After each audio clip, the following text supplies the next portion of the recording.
Hello and welcome back to episode 4 of the Student Talk podcast. Today we have a special guest, Mr. Turlock, to tell us all about alcohol addiction, peer pressure, and how to stay safe in social gatherings. We hope this podcast will be informative and it will help shine light on many of the topics that many of the teenagers are suffering with today. Maxim, would you Yeah, like to say? we found out 13% of the Spanish population drink alcohol every day. We thought we might have to do something about this. Obviously, we're not going to change anything with this, but we want to spread the word for it. Yes, And exactly. We also found out as well as that in certain statistics that 76.9% of teenagers between the ages 14 and 18 have had a drink once in their life, and 1.6% have said that they had it just last month. So it's becoming a trend to drink alcohol nowadays in between teenagers, and not only 18-year-olds, but also 14-year-olds who are underage illegal drinking. And we'll let Mr. Turlock introduce himself and explain to us more about this topic and how we can stay safe as teenagers in this world of today. Mr. Turlock? Yeah, all right. Thank you very much. It's a pleasure to be here. Thank you for inviting me. And I'm pleased to be here to talk to you guys because I think this is an important subject that we need to talk about more. It's still a taboo subject for some people. And the 13% that you said, it sounds, accurate. And what we say is usually that 10%, in some places more, some places less, but around 10% of the population anywhere develop alcoholism. So drinking every day isn't. We can't say that you're an alcoholic because you drink every day. But obviously you are. You might be at risk if you drink every day, and I won't go into the statistic that much because I'm mainly going to focus on my experience. But I do know some facts, and I might mention them as well. And what I usually start off with is my mindset that I had when I was growing up, when I was a kid and then a teenager. And that was that I am never, ever going to be an alcoholic. That was my mindset. And one of the reasons for that was because my parents liked to drink a lot of alcohol. So they were big into parties, and a lot of the time there were parties at our house. And at one side of the coin, I could see that they became a bit funny and they became a little bit silly, and I could easily fool them off of a little bit of money, or I got a little bit of more freedom when they became drunk, and they gave me some money to go to the store and get candy. So in that way, I thought it actually was nice. But I also early on saw the negative consequences that alcohol use can bring. And that was fighting, and I'm not talking about physical fighting. I mean arguing and unnecessary arguing, and also that they didn't see me when they were drunk, because they were just focused on the party. And also the hangovers, the kind of depressions my parents could get after parties and or a party period.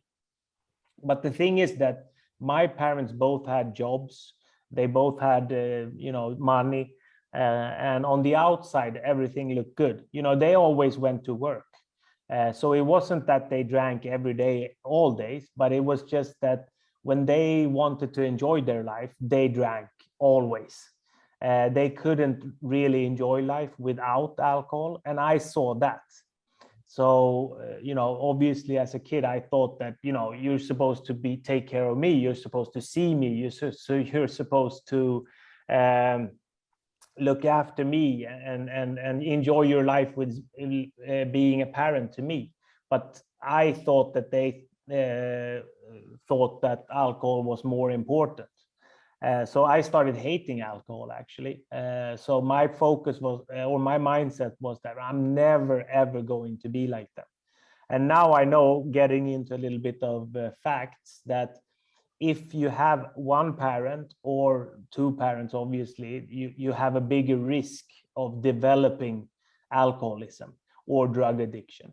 That's just a fact. But also, I've met a lot of people now, since I've come into recovery myself, that don't have any parents that are alcoholics or have a drug problem. They still develop, you might still develop it, but it's just that if you have it in your family, it could be your grandparents or uncles or parents, but if you have it in your family, you have a bigger risk of developing it yourself. How do you think, why is it that parents will influence kids? Maybe like there's a slight possibility. Why do you think that it will? I don't think actually it's an influence. I think it's genetic, because as I said, and that's why I think I tell that story, that my mindset, I'm never ever going to be an alcoholic. So I didn't, it wasn't my mindset. I didn't think it was cool. I didn't think it was, something to strive for. I just think I have it, in my genetics. So when I did start to drink later in life, I just developed a drinking habit. So that's, I think that part of this thing is actually genetic, or I know for a fact that part of it is genetic. Obviously, it's different factors. And if you start early in life, and if you drink often early in life, you have also a higher risk of developing alcoholism. So when I started drinking, I drank the first time when I was 13. I didn't drink that often. I just drank, from time to time. But when I did drink, I drank a lot. So I often got blackouts, memory losses, or I got into trouble. I said that I was supposed to be home at a certain hour, and I was not home at that hour, and so on. But I didn't drink often because I played football on a high level. But then I had an injury and I had to stop playing football. So my total social environment changed overnight, and I started to have more friends who were drinking more often. I started drinking more often, and eventually I found myself drinking every day. And at what point did you start to realize this is going too far? Like, I'm becoming an alcoholic? Yeah, that's a really good question. And for me, it was early. I have a lot of friends and people I've been working with, trying to help from this problem, that it has happened much later in life. And I think that is actually more normal, or it's more common, that you don't want to see it, so you realize it late in life.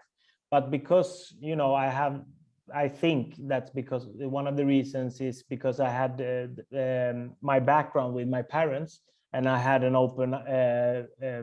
open mind about that. I think I realized it early on. So I realized it when I was maybe 18, 19, 20, somewhere around that age. But the thing is that I kind of didn't, at the same time I realized it, I didn't really want to understand the seriousness of the problem. So I was like kind of laughing it off, like, yeah, everybody has a problem. It's not, I'll quit later. And then I tried to quit, and I actually couldn't. It was really hard. I mean, a lot of the teenagers nowadays, they drink every Saturday, every Sunday. and it keeps Yeah. on doing this every Saturday, every Sunday, then it Friday, then it slowly, gradually gets integrated within the week. And I Yeah. think at that point, once it starts getting into the weekdays as well, then you have a problem there as well. Like many of the teachers who do drink don't tend to see it as an addiction. But what would you consider an addiction? How would you define it as an addiction? When at what moment should a teenager sit and think about, oh, this is what I'm doing right now? Is it an actual addiction?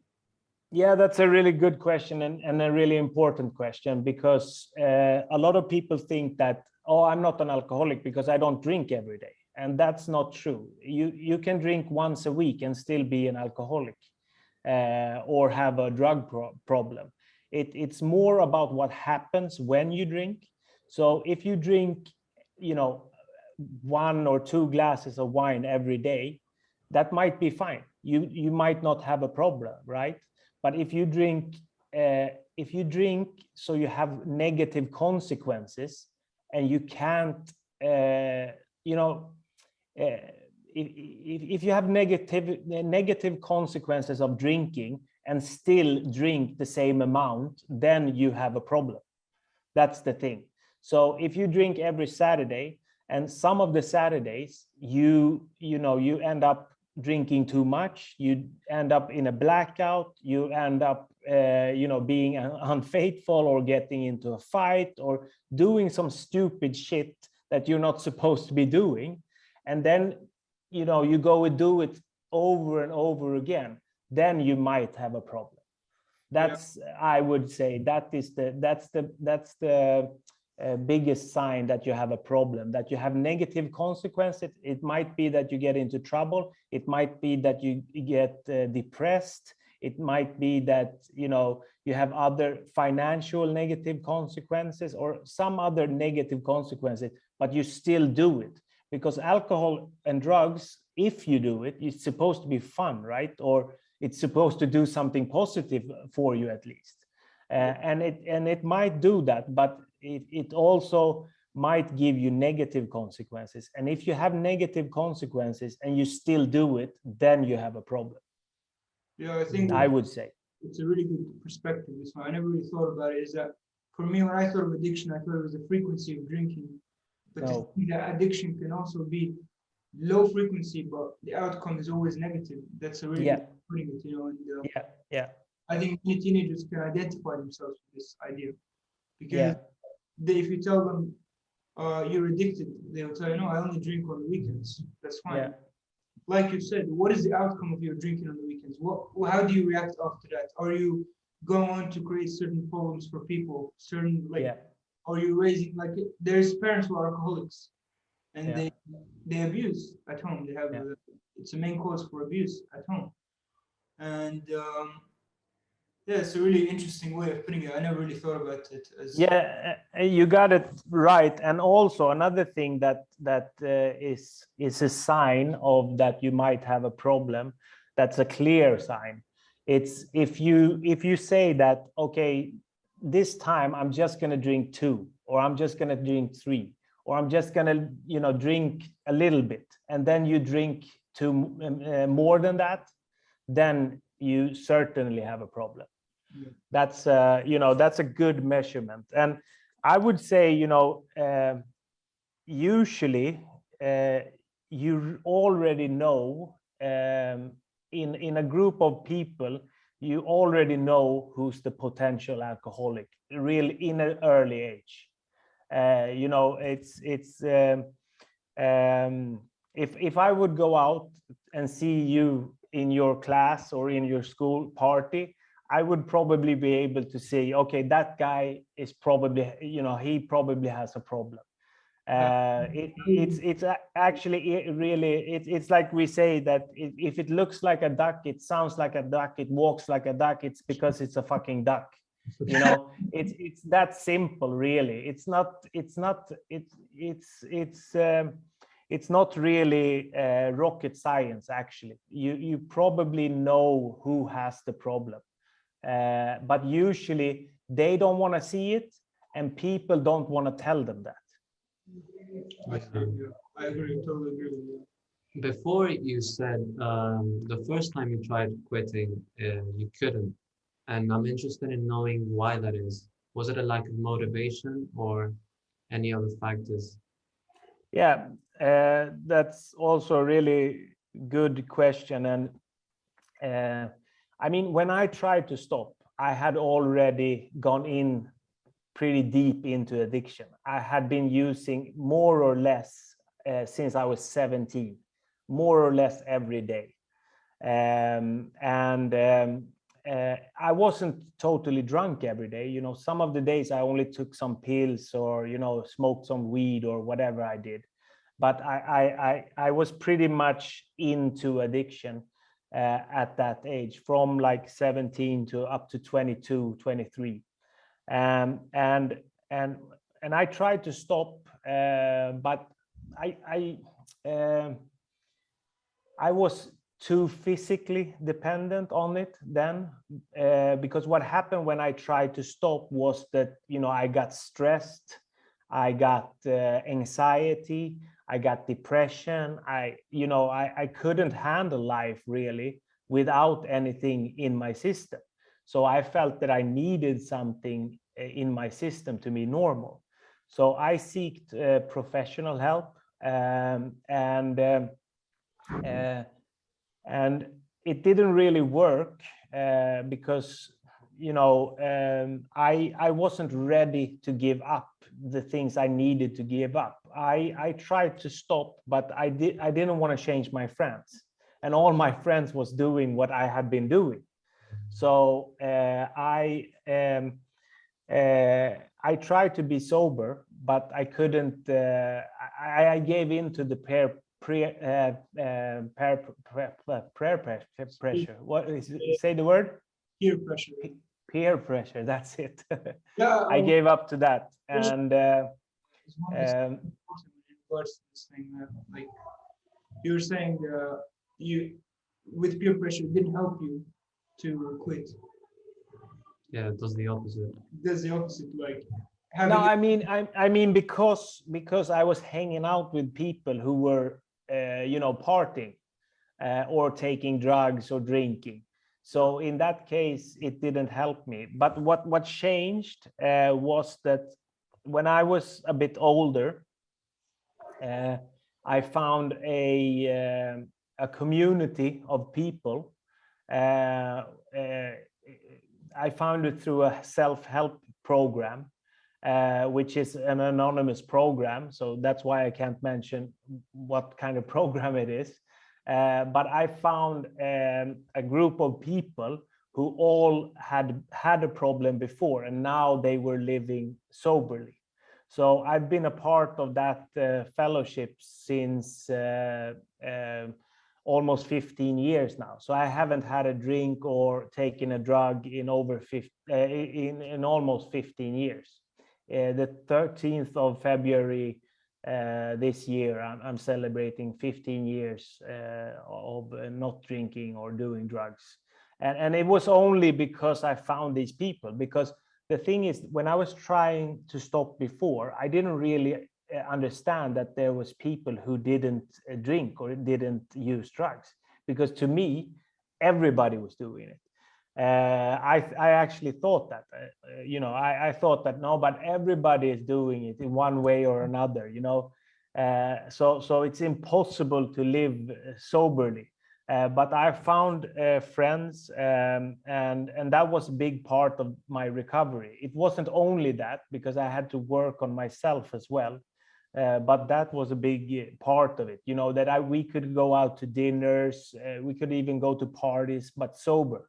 That was a really big part of me getting into recovery.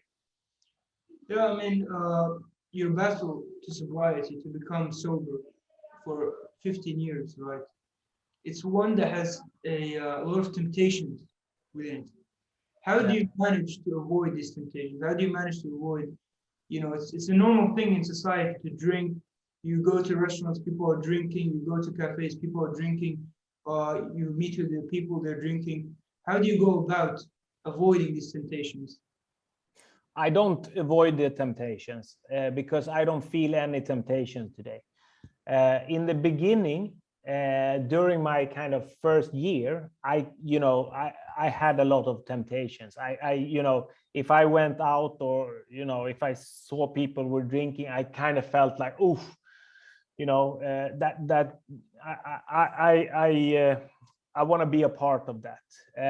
But I learned to be honest with myself. I learned that, if I have one beer, it's not just going to be one beer. It's going to be the whole bar, or it's not going to be like, I'm not going to drink just Friday. I'm going to drink Friday, Saturday, Sunday, maybe Monday. I don't know. Maybe Monday, Tuesday. Because when I started drinking, I lost control over how much I drank. So I had to be honest with myself and see that, okay, normal people, they can drink. They can drink Friday, Saturday, even Sunday, maybe they can drink every day. I don't know. And I don't care, because I don't drink like them. When I drink a lot, or I drink every day, and it changes my mindset in a way that it doesn't do with other people. And I had to be honest about that. I had to be real about that. And when I was working on myself throughout the first year of my recovery, I mean, I kept working after a year also, but my first year especially, I had to become honest with myself. And with that, I had to look at the whole of my history and be honest with that. And I saw that I didn't understand that before I started working on myself. But when I started working on myself, I saw that I had a problem already when I was 13 years old, because I didn't drink normally even back then. And that's not for everybody. Some people get their problems much later in life. I met people who start getting problem after they're 40. So you shouldn't compare yourself to anyone else when it comes to this topic. But for me, looking at my story, I could see that I had a problem for a long time. So the temptation of drinking went away. So since my first year, I never get tempted. I don't see why I should do it, because sometimes people ask me, so why don't you drink? And I have different answers for that question, and they're all true. But sometimes I ask, why do you drink? And they say, oh, but I get relaxed, I get funny, I get more social, blah blah blah. And I say, okay, but I'm all those things without the drink, so that's why I don't drink. So it's like, today I'm just happy not to do it. And I feel totally comfortable in myself not doing it. And I don't see any reason why I would do it, actually. I see the point. I totally agree with you. I think if you can build an inner confidence to avoid these temptations, fully understand why you don't want to drink alcohol, I think it's the most important part as well. And like you said, it's become normalized in society to assume that alcohol is escape from all the pain, from all the numbness. You, as a person who used to drink, do you think that alcohol actually helped you numb any pains you had, or become a better person? I would assume to talk to. That's a loaded question, and I mean, I am what I am today because of everything I've been through. So I don't regret, my past in that sense. But so obviously I've learned something through the hardship that alcohol and drugs dragged me through. But I think that I would have been more. It would have been better if I've learned those lessons through some other way. It's and the thing is, I also want to say that I'm not against alcohol in any way, or drugs for that matter. I think that people should do what they want, And if people don't have a problem with it, go ahead, just do it. I'm not against it, but for me, it didn't work. Did it numb any pain? No, I actually think it made the pain worse. It numbed it for a little bit, but then it came back stronger. So I wished I had ways to numb or to deal with my pain or my inner insecurities or my I was looking for adventure. I was looking for freedom. That's why I drank. That's why I took drugs. I wished I had found a better way looking for freedom and adventure than through alcohol and drugs, because it's the way I look at it now, it's kind of boring sitting in a bar, getting drunk and talking the same shit to people. It's more fun to do some other kind of adventure, or even working on yourself and doing an inner adventure. That's way more much fun. And also just being real, being in this world without the influence of alcohol or drugs, I think it's much more adventurous than being numbed by a drug. Yeah, I mean, I totally agree. And it's like all the teenagers that are drinking, the first thing they tell you is that it helps you become social. It helps me numb the pain. It helps me. I have problems with my family. I have problems with my friends. I'm not socially accepted into, like, I can't go out with people because, I think in Marbella as well, considering we are teenagers living in Marbella, there's a tendency to go out and go clubbing, and it's become normal to go out and go clubbing. So for you to be accepted into the society of the teenagers today, you have to go clubbing, you have to drink, you have to do this. And if you don't do that, then you will not be accepted, you will not have friends. And how do you think one should go about this? Is it better to not have friends, or to have friends to become a bad person by drinking and doing things like this? Yeah, I think it's important to have friends, but and I think that not everybody is going clubbing, and I think that but you become what you surround yourself with, right? That's a fact, and if you surround yourself by people that are going clubbing and getting drunk and getting wasted and getting high, eventually you're going to be like them.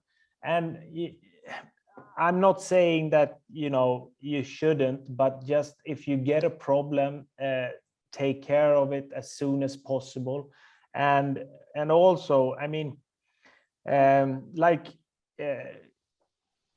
I'm too old to go clubbing now, but when I did, when I was younger, I did, and I got sober when I was 29. So I went clubbing in my 30s, but I did it sober, and for me it wasn't a problem, and I had sober friends that I did it with,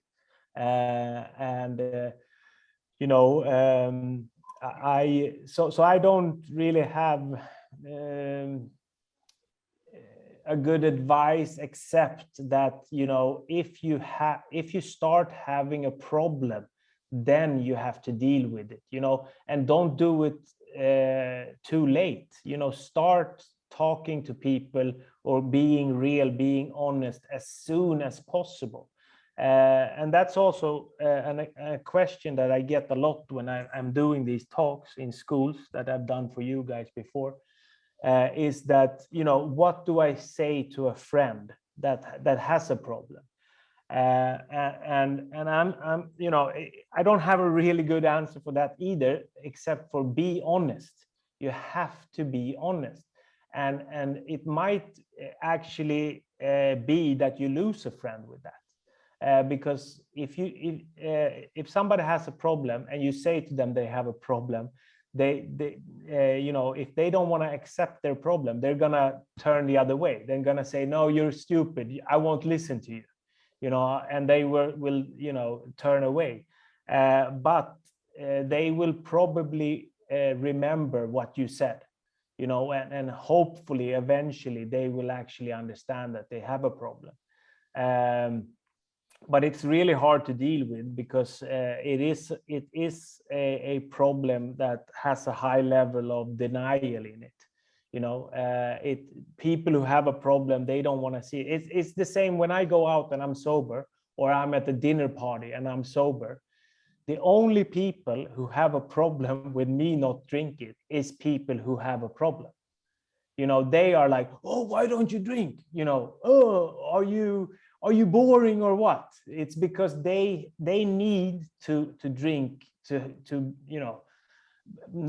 normal drinkers, so to speak, that just drink a few glasses of wine. They don't have any problems with me not drinking, because for them it doesn't do that much anyway. Yeah. They feel the need to justify themselves for drinking heavily, I would say. Yeah, exactly. Yeah. But it's like you have a problem, you don't want to accept the problem, and that's a really bad thing. You have to start confronting your problem. You have to sit down and say to yourself, look, today I drank 2 beers. And I acted irresponsibly after those 2 beers, for example. I did this, I did that. And I think you put it very clearly in the fact that be honest with your friends. Yeah. It's an amazing advice. I think this is something that a lot of us are afraid to do, thinking that it's better to have a friend who continues having a problem, just, and leave him like that. Yeah. Tell him, look, man, you have a problem. I think you need help.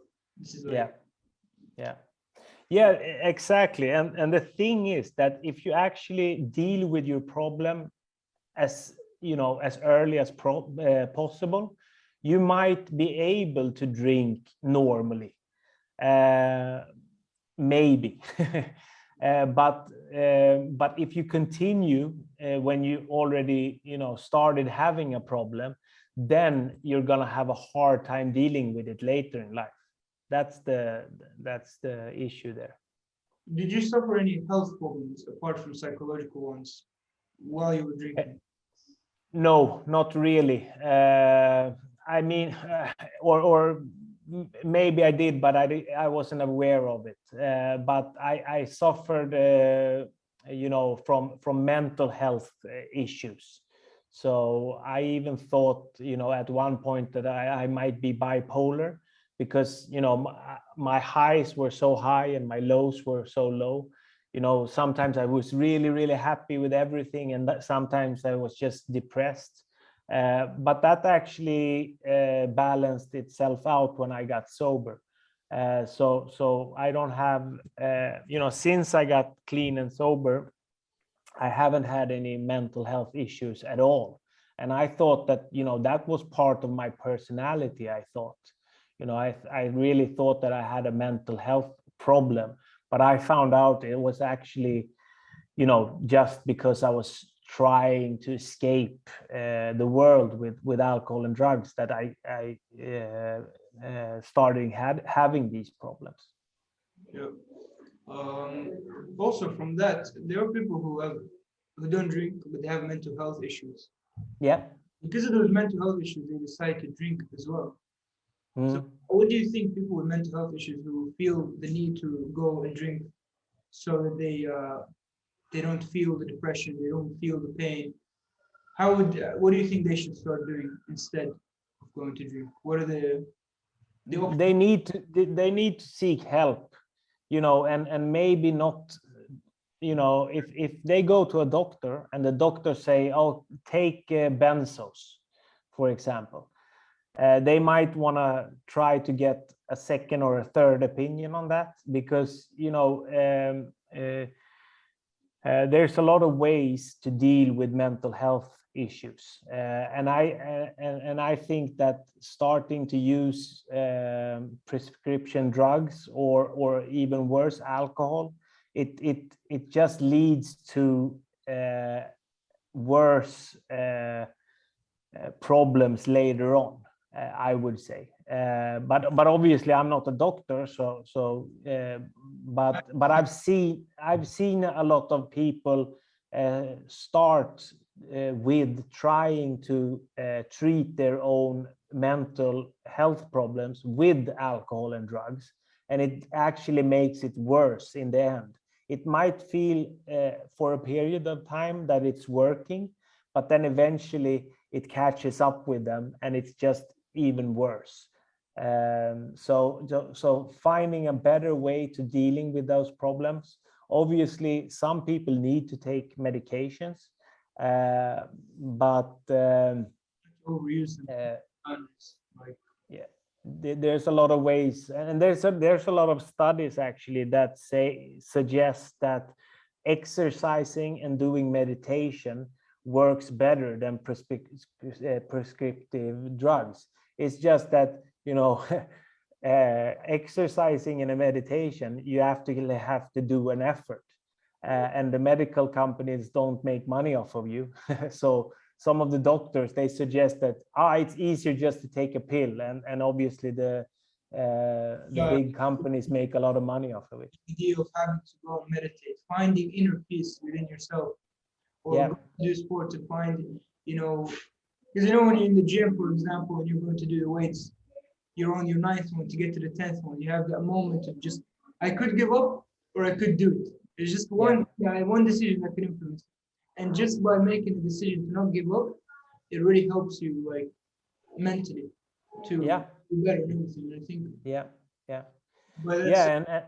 And that's part of the solution, I think, for these kinds of issues, and it certainly has been for me. It's like there's a lot of different parts. There's, you know, healthy relationships, healthy diet, exercise, meditation, all those things together, you know, make a balanced and enjoyable life. And if you have a balanced, enjoyable life, you don't need alcohol or drugs. That's so part of the solution is just working on yourself, and as you mentioned, get inner peace. I totally agree. Another topic is regarding parents. I know parents, when they let their kids go out, they don't know what their kids are up to. So kid could go out and drink, parent doesn't know, he waits until he becomes a bit sober, gets an Uber, goes back home. Nobody ever knows what happened outside. How do you think parents can help, for all the parent listeners who are listening to this podcast?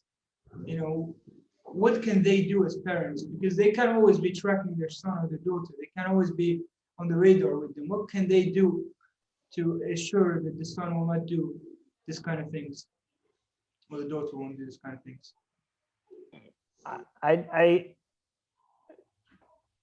They should ask questions and listen. You know, spend time with their kids and ask them questions, and especially listen when they answer.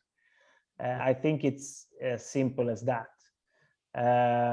And if, you know, if it is the case that your kid is drinking, ask them why. Ask them how much, what happens when you're drinking, what, you know, have an open discussion about it.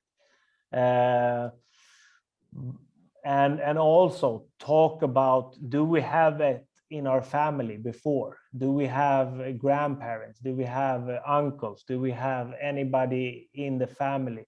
And do some research on it.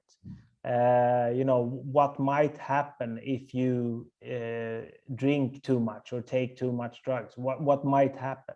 So I think it's important to have a discussion about it, because it's like, I think it's, for some parents, you know, it's something you don't talk about, but because it's like, oh, you don't do that, right? Okay, so good, you don't do that.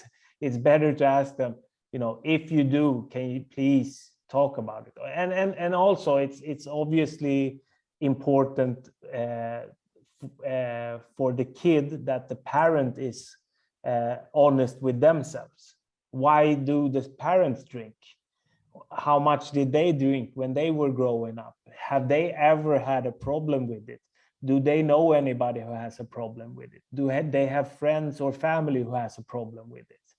Talk about it, and then because I think secrecy is a big part of the problem, because a lot of people don't want to talk about it. It's a really good point.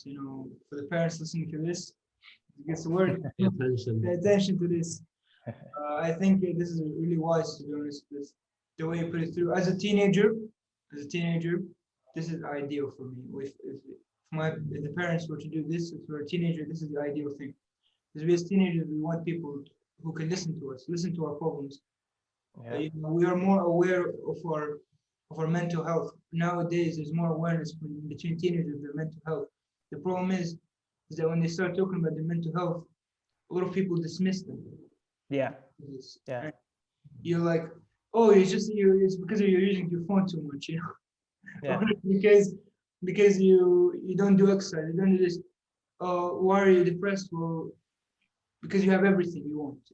That's not the case. Mental health is more than this. You have to sit down, listen to the teenagers, what they have to say. We are not a bunch of hooligans. We are problems. We need help. Yeah. I think it's an important factor as well, the parents, because the parents they build the foundation of the kid. Yeah. The foundations are not built upon trust. Like you said, if it's not built upon honesty, then it's sooner or later it's going to crumble. This is the idea. Yeah. And how do you think teenagers who are alcoholic, what kind of things can they do now after listening to this? What can they do after? What are their options after this to help themselves? There's fellowships that they can seek help from, that have meetings all around the Costa del Sol, Spain, and the world. So there's global fellowships, and they're in the front of the phone book, so to speak. It starts with the first two, the first letter of the alphabet is the two initials, so to speak, and that's a good way to start. You can go to and also to seek help, or to join a meeting from these fellowships. You don't have to know you have a problem. If you have any questions, if you have any doubts, if you just are uncertain if you might have a problem, go and find these people, or seek help from some other place, because it's better to be safe than sorry. So start by, because the thing is that nobody does this on their own, and as I said earlier, they usually say 10% of people are alcoholics, but most drinking is behind closed doors, so to speak, or is in secrecy. So there's a lot of more people having problems than you think, and there's a lot of more people who have solved this problem than you think. So you just have to be open-minded and find them, and talk to them, and so that's my advice, to find other people. Because if you talk to people who don't understand, if your parents don't understand, if your friends don't understand, it's because they never experience anything like it. Then you have to find people who have had the same experience. And if they want to get in contact with me, I'm sure they can get in touch somehow, and I can help them. Of course. Personal questions. Then should we put your email with the podcast? Yeah, absolutely. Yeah, do that. That isn't honestly, this talk was really important. I think I myself benefited from it. people who are going to be listening to this, I think they will take in this information and utilize it. I think it's really important to start talking about these topics. And like you said, it's something that's common. It's a big thing. It's not just an individual, one person out of the whole society. It's a common thing, and Needs to be talked about exactly more. we need to shine light upon this. And whether it's by giving talks to people like you do when you came to our school, whether it's by podcasts, whether it's by, like you said, the friend being honest with his friend. Yeah, exactly. Somehow you need to raise awareness about this topic, and I think what you told us today, this is ideal. This is perfect. This is the kind of stuff we need to hear as teenagers, and this is coming from two teenagers. And I'm sure Tiziana and Rula, do you have something to say?